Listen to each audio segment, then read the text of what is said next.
Wesh les gens, c'est Revive. Et bienvenue dans cette review du manga contenant le plus gros lâche de tous les temps, j'ai nommé The JoJo Lands. Ça y est, les vacances sont là. Et avec elles, le repos et la montagne de temps libre qui en découle. L'occasion de faire cette review dans des conditions bien plus agréables qu'habituellement, et ça régale. Peut-être que je profiterai de ce temps libre pour commencer à taffer sur une grosse chronique, on verra selon ma motivation. Ce 6ème chapitre se nomme donc Confrontation dans la jungle, première partie. Il s'agit de la première fois qu'un titre de chapitre est numéroté, laissant donc entrevoir un combat qui viendra s'étaler pendant un petit moment. Comme prévu, il dépeint donc la fuite de notre groupe de héros, interrompu par ces fameux chats et leur stand filandreux. La cover du chapitre est exceptionnelle, et oui, cette fois-ci c'est certain, ma préférée pour le moment. Tous nos persos principaux en mode giga drip, en train de flex devant des montagnes de billets, ça donne carrément envie de les voir monter au sommet. On ressent plus que jamais le côté film de casse de la partie, et j'adore ça. À part ça, juillet 2023 marque enfin la sortie française du tome 27 de JoJo Lion. Ça aura pris du temps, mais putain que ça fait plaisir d'avoir enfin la collection au complet. Le premier tome de The JoJo Lands est lui prévu pour le 18 août 2023 au Japon. J'ai hyper hâte de voir la cover de ce dernier, sûrement couplée à une nouvelle cover d'Ultra Jump le mois prochain. Rien à signaler donc pour l'UJ de ce mois-ci, comme prévu. Mais la plus grosse nouvelle de ce mois de juillet ne concerne pas The JoJo Lands. Après des mois, plus d'une année d'attente même, l'OST de Stone Ocean est enfin sortie, et elle est remplie de bangers. L'occasion de mettre, un tout petit peu, de côté mes OST d'Octopath Traveler, pour illustrer ces reviews avec des musiques inédites. Depuis le temps que j'attendais ça. Bref, assez parlé, il est temps de retourner à Hawaï, dans l'épaisse jungle entourant la villa de Rohan.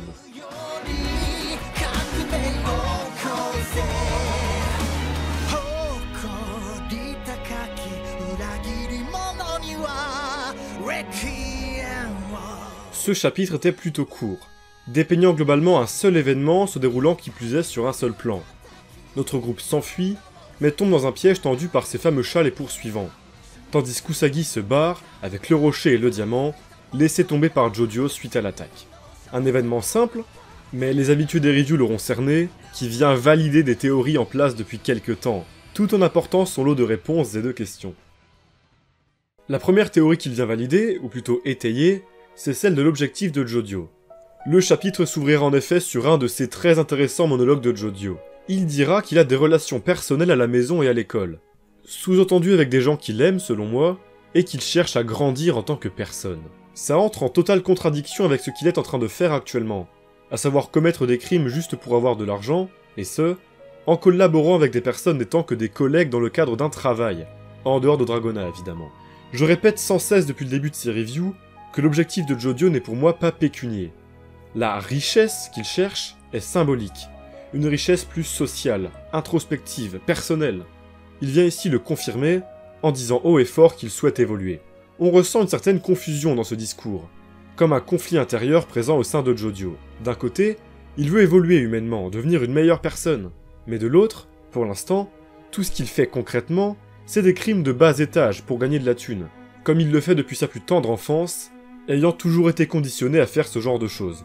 Et j'ai des relations à l'école et chez moi, tout ça, ça donne juste l'impression qu'il essaie de se convaincre qu'il a bel et bien des sentiments, et qu'il n'est pas juste une petite frappe dénuée d'émotions, pensée qui le hante depuis le diagnostic de son trouble. Il surenchérira en se demandant pourquoi est-ce que Rohan confie le rocher, quand bien même temporairement, à quelqu'un comme lui. Suite à quoi Jojo conclura « Je ne ferai rien, à moins que ça me permette de gagner de l'argent ». Jojo n'est pas heureux, il est perdu. Tout ce qu'il veut, c'est réussir à expérimenter de l'amour et des sentiments humains forts, car il sait pertinemment que son trouble lui interdit, et il aimerait de tout cœur le surmonter. Mais comme sa mère l'a mal pris, et ne lui a pas donné de suivi psychologique, c'est compliqué.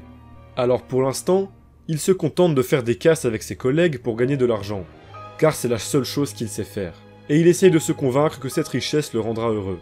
Mais en même temps, il essaye de se rassurer en se disant que « Oh, quand même, j'ai des gens que j'aime !»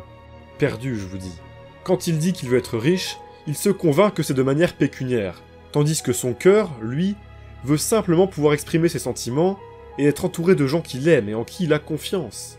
Rohan va venir encore mettre un coup de pied dans tout ça, en disant à Jojo qu'il est intéressant, et en lui confiant un artefact puissant.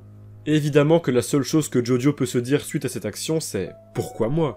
et s'auto-rassurer en se disant qu'il ne fera rien tant que ce n'est pas pour de l'argent. Putain, je trouve ça fascinant. En 6 chapitres, Jojo est d'ores et déjà le Jojo avec le mental le plus fascinant, j'ose le dire. Ça me parle tout ça, j'adore. J'ai encore une fois très hâte de voir où tout ça va aller. Je ne vais pas aller plus loin dans les théories, car on n'a selon moi pas assez d'éléments. Surtout quant aux véritables propriétés du rocher de lave ainsi que sa provenance. Pièce d'une importance capitale manquant au puzzle. Attirerait-il autre chose que la richesse matérielle selon certaines conditions? Ou alors c'est tout l'inverse? Et Jojo finira par se rendre compte que cette richesse ne lui apportera rien? Enfin, ce qui est sûr, c'est que ce rocher aura un immense rôle à jouer dans l'évolution de Jojo. Tout comme Rohan, première personne en dehors de sa famille à lui faire part d'une confiance absolue. Autre que « va me livrer ma marchandise, t'es un petit toutou obéissant », j'entends. Là, il y a vraiment une question de respect mutuel avec Rohan. Et tout ça tient en une seule double page. Une seule double page qui vient résumer à elle toute seule le personnage de Jojo et les enjeux de son évolution. Il doute et est confus, mélangé entre l'envie d'évoluer en tant que personne et son autoconviction que l'argent fera son bonheur, le lion à tout ça étant le rocher, qui aura une importance capitale dans le chapitre. Un splendide exemple d'une exposition de maître. Quittons la psychologie pour parler un peu du concret maintenant. Et donc, la deuxième théorie que vient valider ce chapitre, et pas des moindres. Rappelez-vous le mois dernier. Pour en revenir à l'interrogation initiale quant au billet de Paco, j'aimerais m'arrêter sur la théorie d'un abonné, TFV, qui dit que si le diamant et les billets reviennent à Rohan constamment, c'est parce qu'il possède les rochers de lave, et donc que dans ce cas, ces rochers permettent de faire en sorte que Rohan ne puisse être volé. Et la raison de pourquoi le groupe arrive à prendre le diamant à la fin, ce serait pas parce que Rohan a annulé la condition avec Evansdor, mais simplement car désormais, c'est notre groupe qui possède le rocher. L'idée est intéressante, mais il y a cependant quelques failles. La première, je pense que Jojo est en possession du rocher depuis quelque temps, donc la chance devrait être de son côté, permettant au groupe de voler le diamant. Et la seconde, est-ce que ces rochers apportent de la chance pour une seule personne, celle qui les détient? Dans ce cas, le diamant devrait sortir des mains de Paco pour arriver vers Jojo, son possesseur. Eh ben ça tombe bien, puisque c'est exactement ce qu'il va se passer dans ce chapitre. Paco va en effet faire tomber le diamant, qui va revenir vers Jojo en même temps que toutes les possessions de Rohan. Ce que fait ce rocher, c'est pas exactement faire en sorte que son possesseur ne puisse pas être volé, mais tout simplement attirer à lui des objets de valeur. Ici le diamant, les billets, et les planches originales de Pink Dark Boy, qui se revendraient évidemment à des prix exorbitants sur le marché noir des weebs.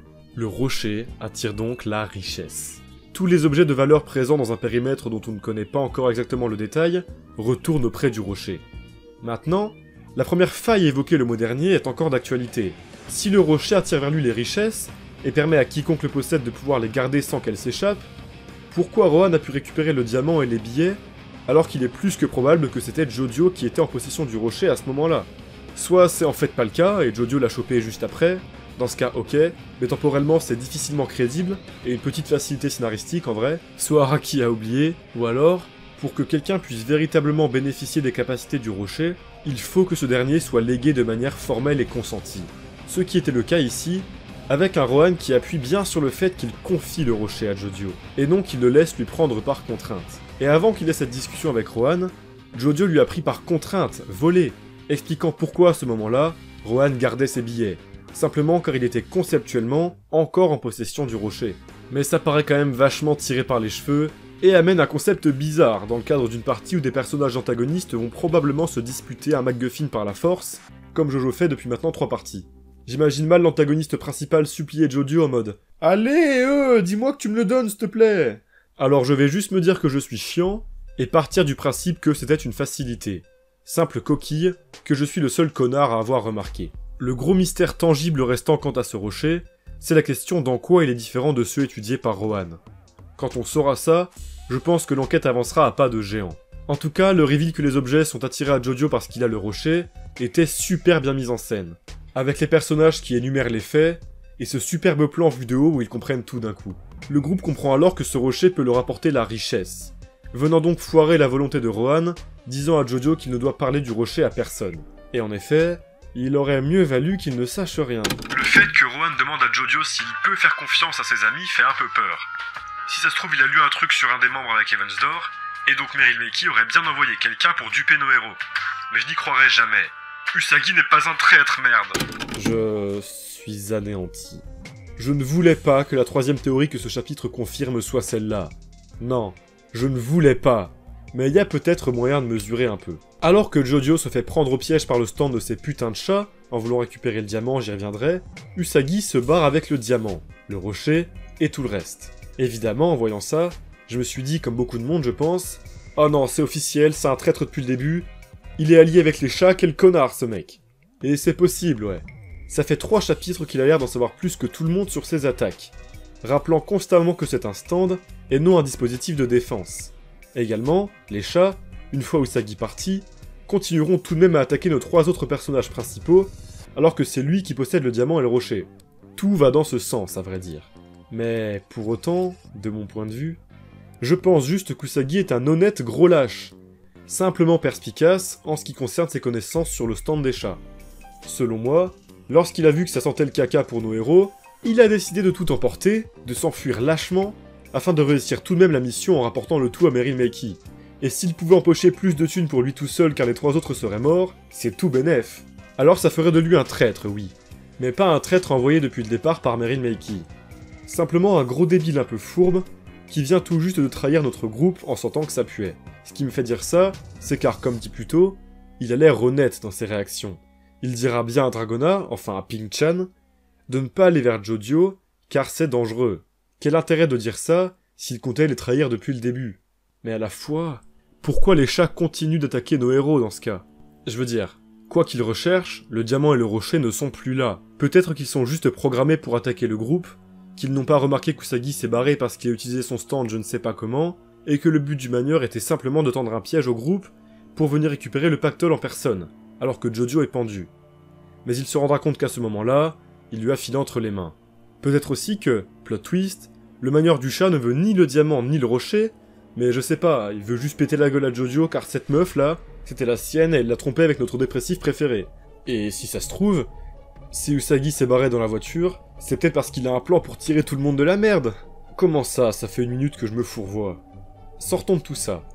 Le plus probable, c'est qu'en effet Usagi soit un traître depuis le début, et de mèche avec les chats. Mais à la fois, il y a tellement d'inconnus, de trucs qui me turlupinent un peu, que je laisse quand même un gros doute là-dessus. Vivement qu'on sache le fin mot de toute cette histoire. Et en tout cas, j'ai hâte de découvrir vos théories là-dessus. C'est vraiment le truc qui m'intéresse le plus. Enfin, sortons un peu de toutes ces théories qui me font fondre le cerveau, pour parler un peu de bagarre. Ce chapitre brillait clairement de par la confrontation qui nous dépeignait. Hyper bien rythmé, mise en scène de fou, utilisation de stands bien classe et dessins sublimes, comme depuis le début de The Jojo Lands, c'était haletant.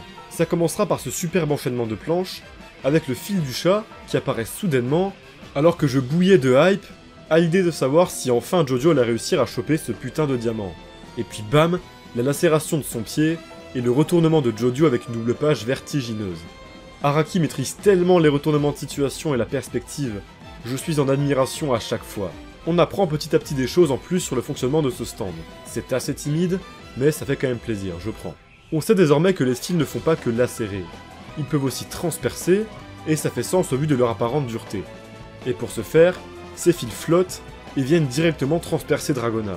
On ne sait pas encore comment ça marche exactement, on sait qu'il y a des fils lâchés, simplement posés là pour tendre un piège, d'autres qui se déplacent en flottant, et ce, sûrement créés et lâchés ou propulsés par les chats. Mais en tout cas, ce stand offre de sacrées idées. Le coup de Jojo tête en bas, c'était déjà très fort. Mais alors Dragona et Paco qui se retrouvent lacérés et liés ensemble, c'est bien visuel, bien gore, bien dégueu comme je l'adore. Je valide à 100%. J'aime aussi beaucoup le comportement des chats, contrairement à la manière dont l'unique chat agissait au sein de la maison de Rohan, restant immobile et tout calme. Là, on a 3 chats qui courent à toute vitesse dans les hautes herbes de manière frénétique. On sent une sacrée menace vive et constante. Encore plus avec la manière très sombre dont ils sont représentés sur la dernière planche, avec seulement leurs yeux s'illuminant en blanc. Jojo et nos héros sont les proies. Quant à la défense de nos héros, tout ce qu'ils pourront faire c'est limiter la casse. Jojo va en effet demander à Dragona et Paco de se placer sous lui, afin qu'ils fassent pleuvoir de la pluie acide tout autour d'eux avec November Rain, de manière à détruire les fils qui tournicotent. Elle est sacrément précise cette pluie putain. C'est assez basique quoique efficace. Mais ce qui rend véritablement cette utilisation de stand stylée, c'est la mise en scène. En particulier la compo exceptionnelle de cette planche. Chaque chapitre qui passe me fait encore plus apprécier November Rain. Surtout quand il apparaît physiquement. Putain quelle classe, sérieux! Si je veux faire mon chieur, je dirais qu'il est dessiné avec de moins en moins de détails au fil des chapitres. Et c'est con, parce qu'il était magnifique dans le premier. Et aucune apparition n'a rendu honneur à son design originel jusque-là. mais je pense qu'Araki le soignera bien lorsqu'il s'agira de faire des planches cultes. Ce chapitre laisse donc nos héros dans une bonne situation de merde.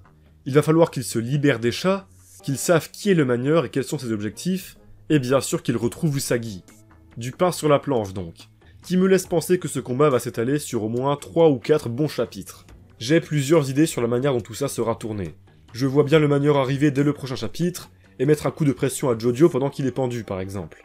Soit pour révéler qu'Usagi est avec lui, ou alors venir choper le diamant, et se rendre compte qu'ils ne l'ont plus, puis péter un plomb et leur casser la gueule. Mais je m'attends évidemment à être surpris, comme c'est le cas depuis le début de la partie, quand bien même la plupart des théories s'avèrent souvent valides. Et ça fait bizarre après 2 ans de review Jojo Lion. Allez, j'ai dit tout ce que j'avais à dire sur ce chapitre. J'aurais pu revenir sur Pako, qui me fume toujours autant la gueule lorsqu'il tombe ou qu'il pète un plomb en voyant qu'Usagi est parti, ou encore sur ce dernier qui décrit une espèce d'oiseau nommé les Iiwi, qui existent et sont vraiment trop mignons. Venant une fois de plus intégrer la partie dans un contexte de Hawaï bien réel et documenté, qui me régale toujours autant. J'aurais aussi pu revenir plus longuement sur le dessin toujours aussi magnifique. C'était blindé de double page comme jamais. Bien sûr parfaitement découpé, pour que ce soit aussi lisible en volume relié. Je trouve que c'est vraiment avec ce format qu'Araki peut se lâcher sur son découpage et nous faire profiter de compositions de pages exceptionnelles. Le tout, bien sûr, avec une mise en scène de dingue. Des décors magnifiques, la forêt est superbe, des personnages toujours aussi bien dessinés et expressifs, et bien sûr, cette perspective de zinzin sur laquelle je ne m'attarde plus, tant je pourrais en faire l'éloge pendant des heures. Mais je vais me contenter de dire que c'était un excellent chapitre, apportant une fois de plus de réponses que de questions, validant des théories bien répandues, développant mon putain de GOAT Jodio, et ce en une seule double page d'exposition qui va me rester en tête longtemps, le tout en dépeignant un combat dynamique, bien rythmé, et rempli d'utilisation de stands aussi graphiques qu'intelligentes. Comme chaque mois, j'ai très hâte de voir la suite. En particulier de savoir à quoi pensait ce con d'Usagi, et d'enfin découvrir l'identité du manieur des chats. Et bien voilà, c'est ainsi que s'achève cette review du 6ème chapitre de The Jojo Land, j'espère qu'elle vous aura plu. De mon côté, je l'aurais commencé frais comme un gardon, comme il faut. Là, je la termine en ayant une giga crève. Merci l'été, merci les ARJ, on kiffe ça de ouf. Mais bref, c'est pas grave, dites-moi ce que vous avez pensé de la review en commentaire, ce que vous avez pensé du chapitre en commentaire, et bien sûr, surtout, partagez la vidéo, et me donnez vos théories, c'est ce qui m'intéresse le plus. Comme d'hab, j'adore vous lire, c'est devenu un peu un espace de théorisation, mes reviews sur Jojo Land et même sur Jojo Lion à l'époque, et ça me régale toujours autant de voir ça. De mon côté, je vais essayer de me bouger un peu pendant ces vacances pour sortir quelques trucs un peu sympas. J'aimerais bien essayer de faire une grosse vidéo comme je l'ai dit dans l'intro, je verrai si j'arriverai à concrétiser ça. Mais en tout cas, ce que je peux vous assurer, c'est qu'il y aura en effet une vidéo assez big qui arrivera cet été. Alors, il y a un petit plot twist, ça va être assez différent d'habitude. Je vous en dis pas plus pour le moment, mais restez connectés sur les chaînes Jojo francophones en tout cas.